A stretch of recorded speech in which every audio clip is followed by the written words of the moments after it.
Olá, você ouvinte, olá, você internauta. Meu nome é Vânia, falo de Uberlândia, Minas Gerais.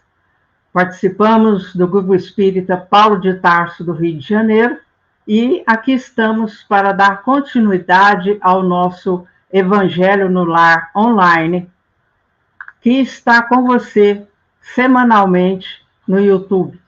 Esperamos que você tenha muita disposição, muita perseverança, pois eu tenho a certeza de que você sabe a importância do Evangelho no lar. O que significa o Evangelho no lar? Trazer Jesus para dentro de nosso lar. Né? Então, nós saudamos todos vocês e vamos passar a nossa prece inicial, em que, sintonizados com o plano mais alto, nós nos preparamos para esses instantes de aprendizado, de bênçãos. Mestre Jesus, com os corações agradecidos por mais essa oportunidade, aqui estamos, Senhor, agradecendo também por tudo que temos recebido, pelas oportunidades abençoadas de aprendizado e serviço no bem. Pedimos, Senhor, que a direção espiritual desse encontro esteja conosco, intuindo os facilitadores, a fim de que todos nós possamos compreender, interpretar e vivenciar o Evangelho de Jesus à luz da doutrina espírita.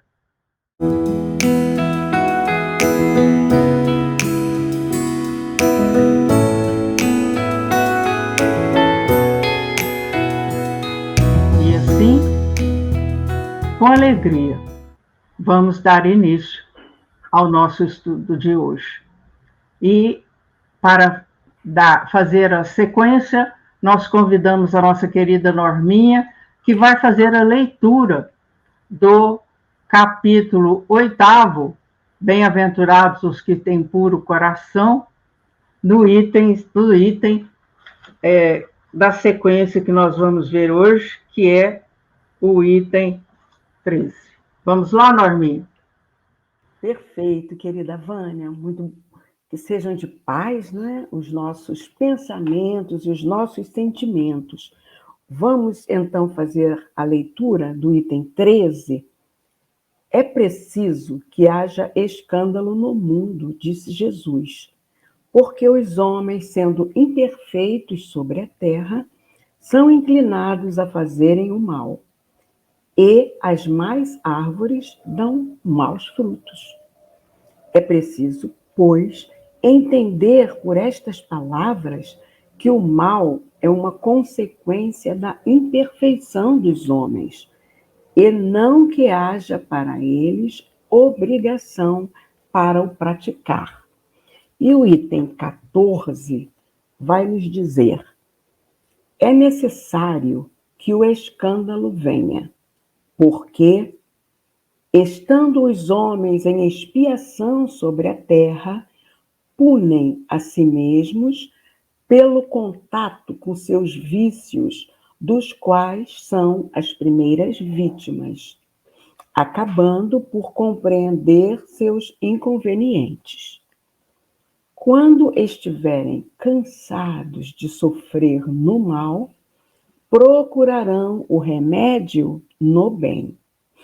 A reação desses vícios serve, pois, ao mesmo tempo de castigo para uns e de provas para os outros.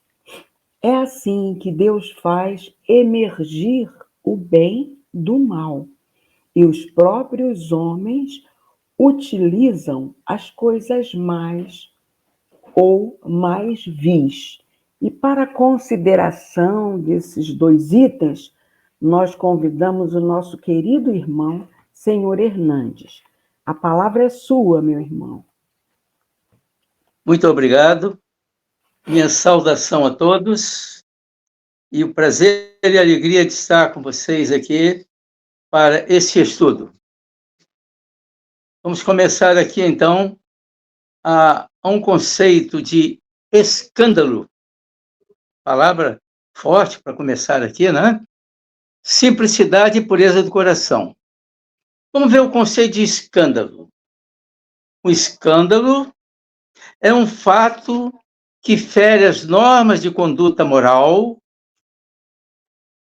cultural e ou legalmente vigentes, abalando a opinião pública. O vocábulo escândalo deriva do grego scandalon e através do termo latino escândalo. Jesus disse: é preciso que haja escândalo, no mundo, mas ai daquele que o praticar. Por que o escândalo? Resulta do ato ou ação do homem em seus erros ou imperfeições. Eles são comuns e habituais, mas não são necessários. O homem do mundo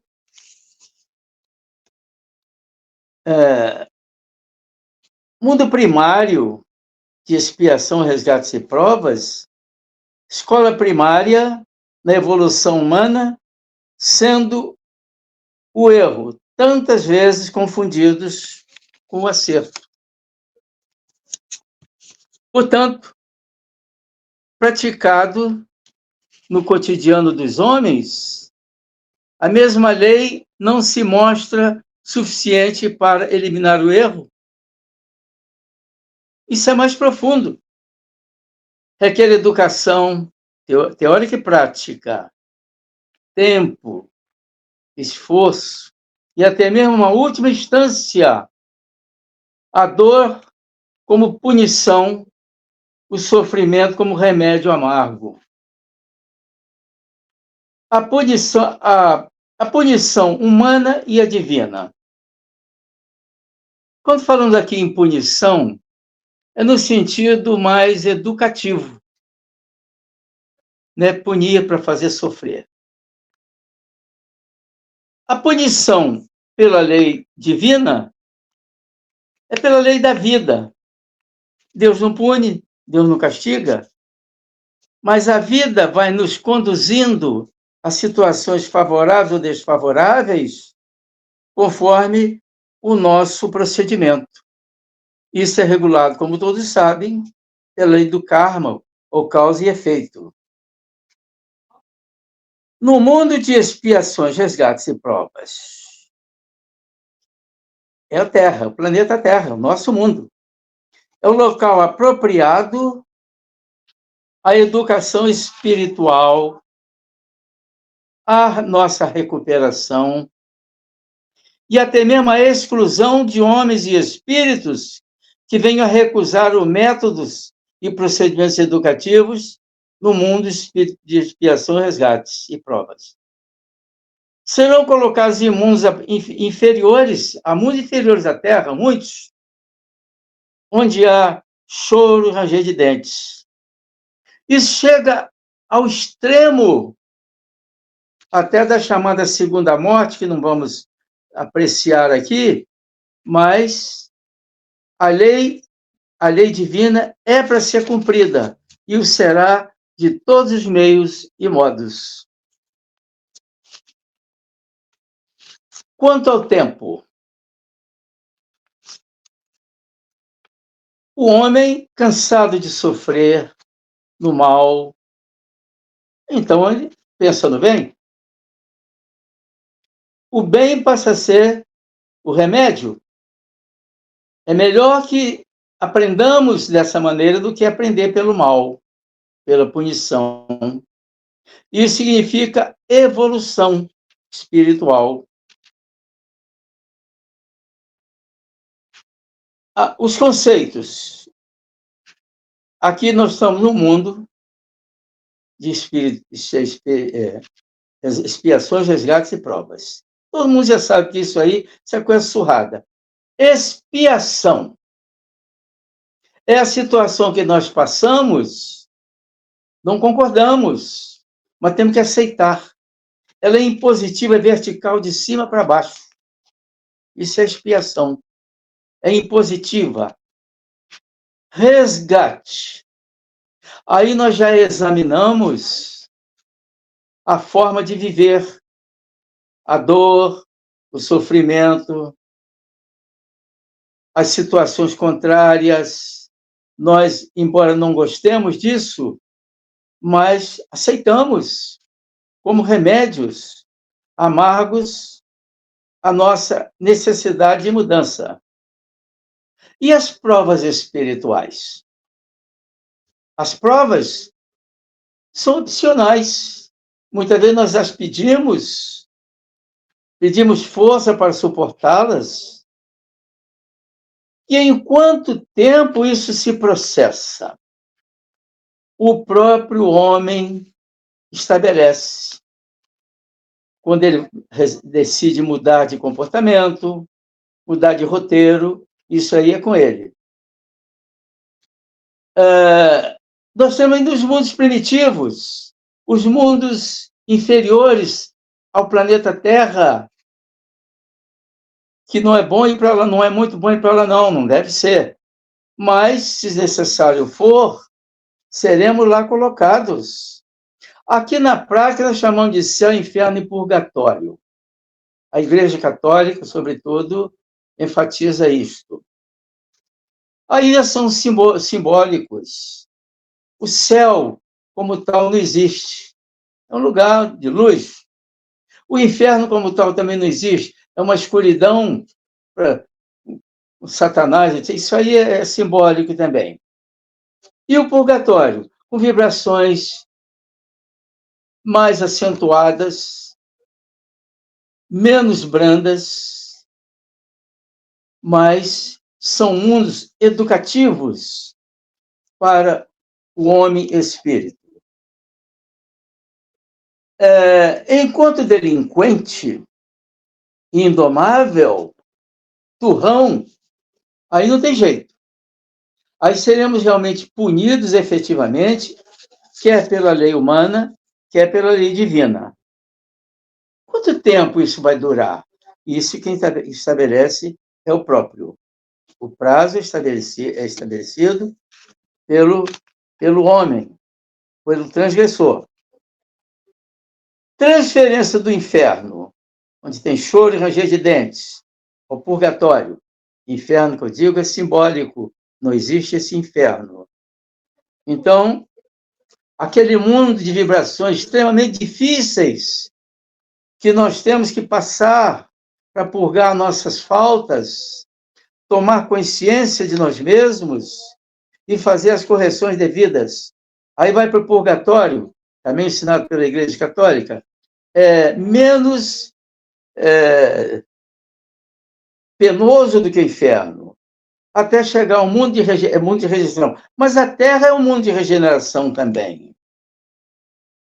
Tudo isso nós temos que passar para uma elevação espiritual, aprendizado, se possível pela lei do amor, para vencer essa dor, porque a eternidade nos aguarda. Que possamos fazer as correções devidas, educando-nos, buscando melhorar pelo amor ao próximo, amor a Deus e ao próximo a si mesmo. É dessa forma que nós poderemos acelerar um pouco mais nossas dificuldades e nossos desacertos aqui nesse mundo. Mas certamente haveremos de conseguir isso, com toda certeza. Ok, senhor Hernandes. Vamos dar, então, prosseguimento ao estudo de hoje, não é? Do Evangelho, no item 15 desse capítulo 8. Se assim é, se dirá, o mal é necessário e durará sempre, porque se ele viesse a desaparecer, Deus estaria privado de um poderoso meio de castigar os culpados. Portanto, é inútil procurar melhorar os homens. Mas, se não houvesse mais culpados, não haveria mais necessidade de castigos. Suponhamos a humanidade transformada em homens de bem. Ninguém procuraria fazer o mal ao seu próximo e todos seriam felizes porque seriam bons. Tal é o estado dos mundos avançados, de onde o mal foi excluído. Tal será o da Terra quando tiver progredido suficientemente. Mas, enquanto que certos mundos avançam, outros se formam povoados de espíritos primitivos e que servem, por outro lado, de habitação, de exílio e de lugar expiatório para os espíritos imperfeitos, rebeldes, obstinados no mal, e que são rejeitados nos mundos que se tornaram felizes. Então, vamos às nossas considerações, não é verdade, meus irmãos? Todos nós sabemos, à luz da doutrina espírita, que o mal nada mais é do que a ignorância do bem. Mas é preciso que nós entendamos que a maldade não é um estado permanente dos homens. Ela decorre de uma imperfeição temporária. Assim, os espíritos foram criados pelo nosso Pai Maior, simples e ignorantes, nós já sabemos disso. Mas o Pai nos deu o livre-arbítrio para que o espírito pudesse fazer as suas escolhas. Senão não haveria mérito, se não fosse ele mesmo a escolher. Entendeu? Se ele toma o caminho do mal nas suas decisões, mais longa torna-se a sua peregrinação para conquistar a evolução. É como o aluno que não estuda, então ele vai repetindo de série e vai prolongando, não é, o êxito da sua formação. Então, a espiritualidade nos esclarece, lá na questão 634 de Livro dos Espíritos, que é preciso que o espírito ganhe experiência e que conheça, não é, o bem e o mal. Eis porque ele se une ao corpo nas reencarnações, entendeu? Assim, a gente vai entendendo, não é, que se procedemos de acordo com as leis de Deus, fazemos o bem. E, ao contrário, quando a infringimos, fazemos o mal. À medida que nós vamos tomando consciência que somos artífices do nosso destino, afinal, o Pai nos deu a inteligência. Aí nós vamos tendo mais capacidade de escolher entre o bem e o mal. Aí nós vamos buscar o nosso autoconhecimento. É aquele conhece-te a ti mesmo. Para quê? Para que possamos identificar onde estamos falindo, agindo no mal. E assim, buscar o nosso autoaprimoramento, para que possamos conseguir nos ajustar com o objetivo evolutivo para o qual o Pai nos criou, para atingirmos a evolução moral. E o que é a revolução moral? É que ela é a regra do bem proceder. E para tal, o Pai possibilita-nos renascer no orbe condizente com a nossa condição evolutiva. Então, se nós somos aquele aluno repetente, que insistimos na prática do mal, nós vamos reencarnar sempre num orbe que nos faça passar por provas e expiações para podermos alcançar esse despertar de mudarmos para vibrarmos no bem. Bom, se nós falarmos que a paz do mundo começa em mim, como diz a canção, não é? Quando procedemos no bem, contribuímos com a nossa parte para a paz desse mundo. Assim como nos miramos, nos espelhamos exemplos de seres iluminados que em imensas, maiores proporções nos deram seus exemplos para que pudéssemos segui-los, não é?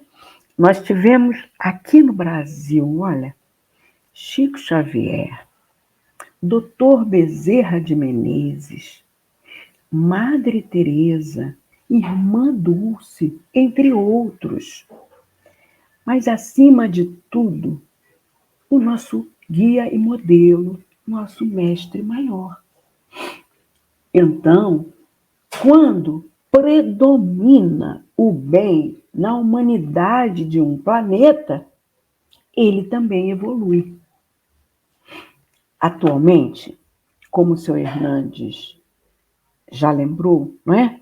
Nós somos provas e expiações, mas já fomos planeta primitivo, evoluímos para essa condição de provas e expiações e estamos em transição para a regeneração. Bom, a regeneração é aquela condição do orbe entre o de provas e expiações e os mundos felizes. Nessa condição, nós ainda passamos por provas, mas não mais em expiações. É um período em que a alma repousa, não é, meus irmãos? Buscando depurar-se mais ainda, para conseguir atingir a condição de ascender com a limpeza perispiritual para um mundo feliz. Bom, mas enquanto estamos nessa transição, parece que está tudo perdido, não é? Nós ficamos assim angustiados com os noticiários. Tem irmãos que até evitam ouvir noticiários, não é? Por quê? Parece que está tudo de cabeça para baixo, né? Vemos muitas notícias de violência, de desvios de verbas, deixando a saúde, a educação, a própria segurança sem verbas que daria uma condição de vida melhor ao habitante, é porque nós ainda reincidimos muito no mal. Mas isso é como a gente raciocinar uma casa sendo feita, uma reforma grande, com os moradores dentro. Parece que está tudo, né? Está realmente tudo fora do lugar, tudo muito nebuloso, mas depois vem a bonança, não é verdade? E é para essa bonança que nós estamos acreditando com muita fé em Deus e confiantes, não é? Mas quando essa transição se dá, há também a separação do joio e do trigo, entendeu? O trigo são aqueles que envidaram esforços para a prática do bem. E o joio são aqueles irmãos que perseveraram na prática do mal. E assim é que eles são exilados. Exilados para onde? para orbes da mesma vibração que o nosso planeta de provas e expiações, ou então para orbes primitivos, porque o Pai cria incessantemente. Então, se eu moro na Terra e eu persevero no mal, eu não tenho condições de reencarnar aqui. E assim, para onde o meu espírito for atraído pelo meu estado evolutivo, eu vou reencarnar, digamos, no mundo primitivo, mas eu levarei no meu subconsciente, que a nossa consciência é imortal, segue com o nosso espírito, dos conhecimentos auferidos por aqui. Então, eu poderei ajudar a impulsionar o progresso do mundo primitivo, porque o espírito não retrograda. E aí eu terei inspirações para fazer com que aquele mundo dê passos evolutivos no progresso material e até espiritual, dependendo, porque a gente começa a sentir saudade, não é? Melancolia, embora não tenhamos uma recordação plena, mas nós viemos de um mundo mais evoluído. E aí nós passamos a nos esforçar para voltar a conquistar esse paraíso perdido. E à medida que a gente se esforça, a gente vai ser exemplo para os irmãos que estão em estado primitivo, nesses orbes primitivos, e assim vamos ser colaboradores do progresso, porque até do mal o Pai tira o bem. É isso, meus queridos irmãos. Vamos agora passar para a nossa querida Vânia, para ela ler o nosso próximo item e estudar. A obra é sua, né? Gratidão, Norminha. Então, nós vamos ler e comentar os dois últimos itens desse subitem que é escândalos. Se sua mão for motivo de escândalo, cortai-a, que são contribuições de Kardec que antecedem as instruções dos espíritos. Então, vamos lá no item 16. Mas ai daquele por quem venha o escândalo. Quer dizer que o mal, sendo sempre o mal, aquele que serviu sem o saber de instrumento da justiça divina, aqueles cujos maus instintos foram utilizados, nem por isso deixou de praticar o mal e de merecer punição. É assim, por exemplo, que um filho ingrato é uma punição ou uma prova para o pai que sofre com isso, porque esse pai talvez tenha sido também um mau filho que fez seu pai sofrer. Passa ele então pela pena de talião, mas mesmo essa circunstância não pode servir de desculpa ao filho, que, por sua vez, terá de ser castigado em seus próprios filhos ou de outra maneira. Vamos lembrar que a tradução em português segue a original do francês. Então, para a época, século XIX, ainda era muito comum o uso dessas expressões punição, castigo, pecado. Então, alargando a nossa compreensão em nossos estudos espíritas, nós sabemos que isso era uma contingência da época, né? Mas que nós devemos considerar aqui o quê? Que o escândalo, isto é, todo o mal que é praticado, o mal continua sendo mal, não é verdade? Mas Kardec coloca aqui daquele ou daqueles que servem como instrumentos para a justiça divina, ou seja, aqueles cujos maus instintos são utilizados para que o escândalo aconteça. Né? E aí é claro que nessa situação eles receberão o resultado, o efeito de seus atos, né? Então Kardec ilustra esse trecho lembrando o filho ingrato, né?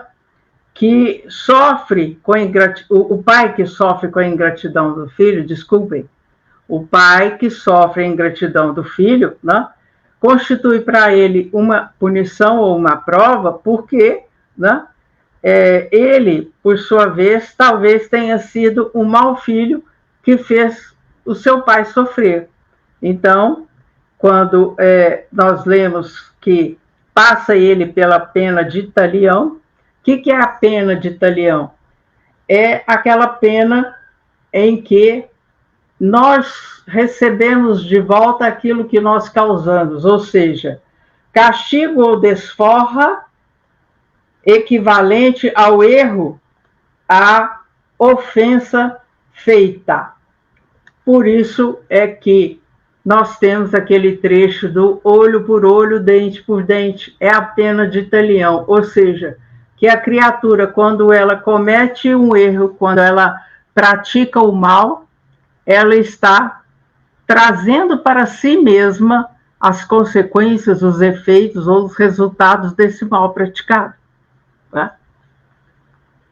E assim é que todos nós vamos tendo, através da reencarnação, a oportunidade de resgatarmos esses erros, essas falhas, esses deslizes cometidos por nós.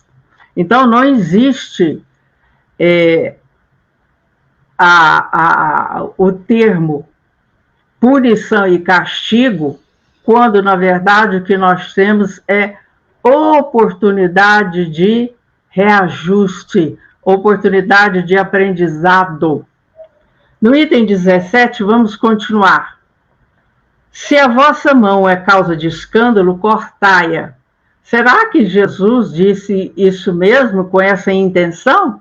De que se nós tivéssemos feito mal com essa mão, nós teríamos que cortá-la?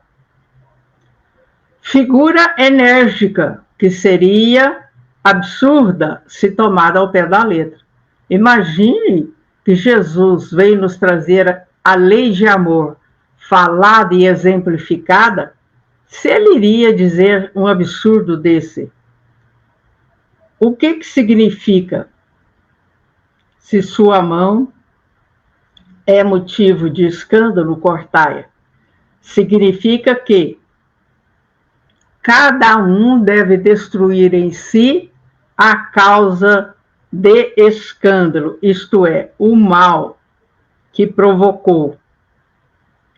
Arrancar do coração todo sentimento impuro e todo princípio vicioso. Quer dizer também que, para o homem, mais vale ter cortado uma das mãos do que servir essa mão de instrumento para uma ação má. Ficar privado da vista do que lhe servirem os olhos para conceber maus pensamentos. Jesus não disse nenhum absurdo para quem saiba compreender o sentido alegórico e profundo de suas palavras. Entretanto, muitas coisas não podem ser compreendidas sem a chave que o Espiritismo faculta. Então, o que é? O Espiritismo nos possibilita, nos faculta o entendimento das palavras de Jesus, à luz da verdade, que é a revelação que o Espiritismo veio trazer. Então, para a época de Jesus, devido à condição evolutiva da humanidade naqueles tempos, era necessário usar de uma linguagem forte, de uma linguagem enérgica, né, para que as pessoas ou temessem ou então tomassem cuidado com aquilo que elas estivessem pensando, falando ou fazendo.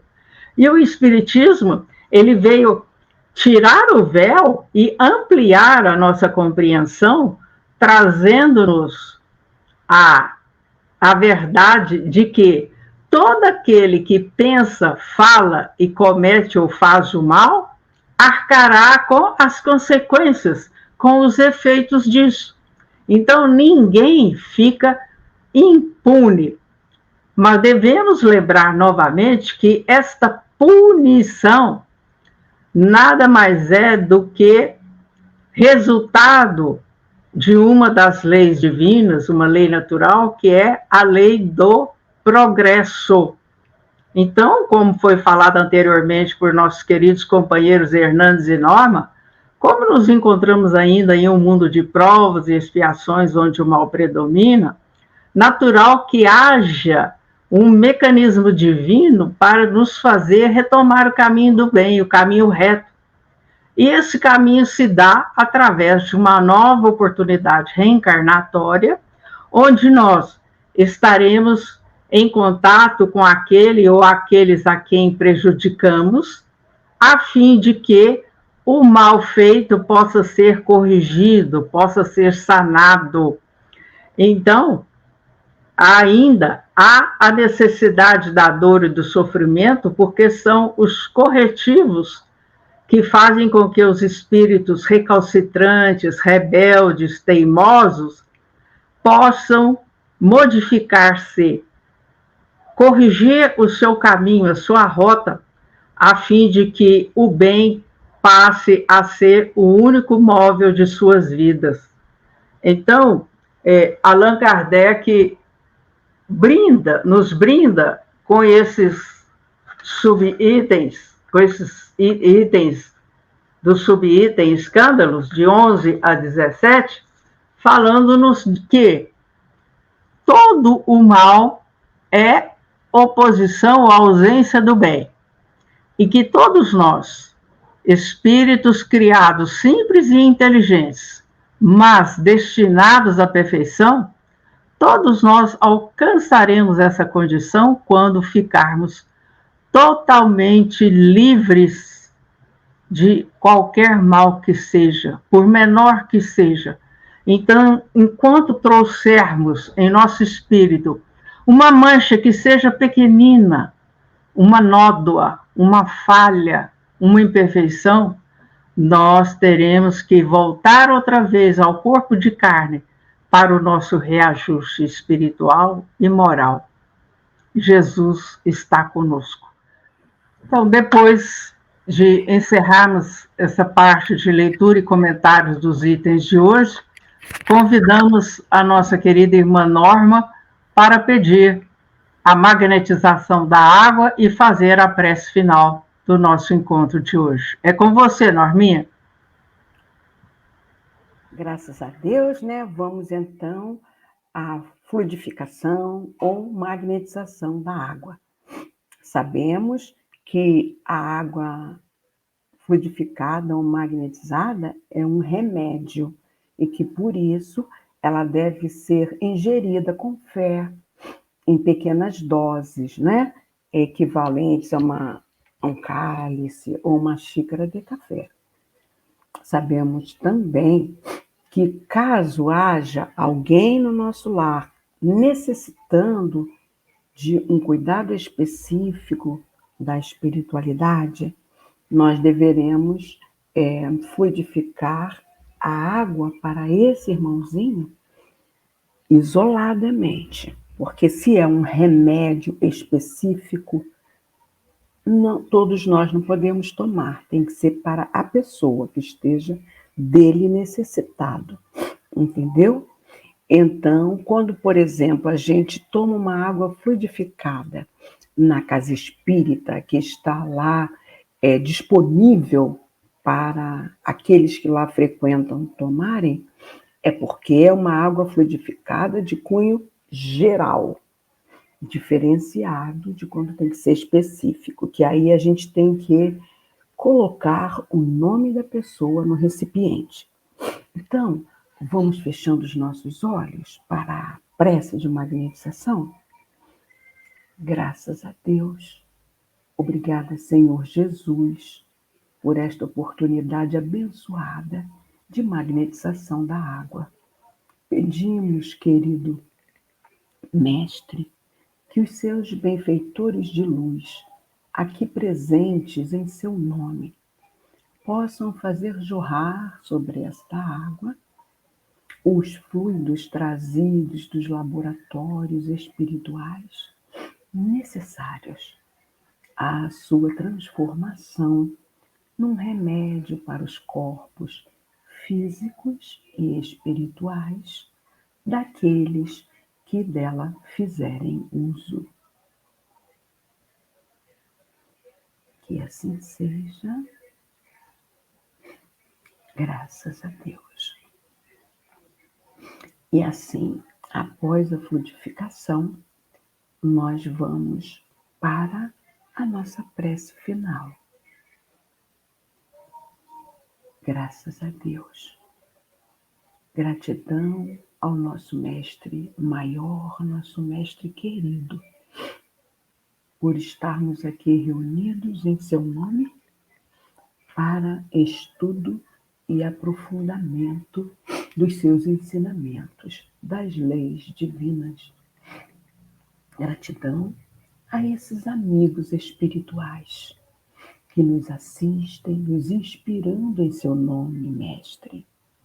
Mas, acima de tudo, gratidão ao nosso Pai Maior, a quem pedimos proteção para todos nós, em especial para os irmãos do Grupo Espírita Paulo de Tarso, necessitados do seu auxílio. Esses trabalhadores da última hora, Pai, que mesmo reféns de enfermidades, continuam perseverantes na divulgação do seu evangelho, do evangelho de amor do Cristo. São eles nossa irmã Vânia Amâncio Abdul Macê, nosso irmão Paulo César Fontes de Faria, e pela recuperação cada vez maior do nosso irmãozinho Itamar Jesus de Oliveira.